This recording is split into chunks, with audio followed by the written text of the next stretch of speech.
शिवसेनेचे माजी नगरसेवक महेश गायकवाड यांनी पोलिसांवर गंभीर आरोप केलाय। भाजप माजी आमदार गणपत गायकवाड यांचा मुलगा वैभव गायकवाड अद्याप फरार आहे। सगळे आरोपी अटक होतात, मात्र वैभव गायकवाड अटक का होत नाही असा सवाल महेश गायकवाड यांनी केलाय।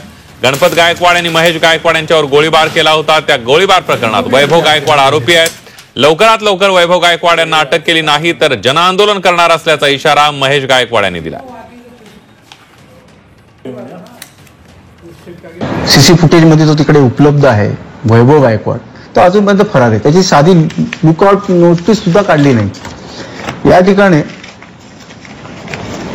एखादा गुन्हेगाराने गुन्हा केल्यानंतर जेव्हा तो फरार होतो ना, तेव्हा त्याच्या आई वडिलांना पोलीस स्टेशनला बसवलं जातं।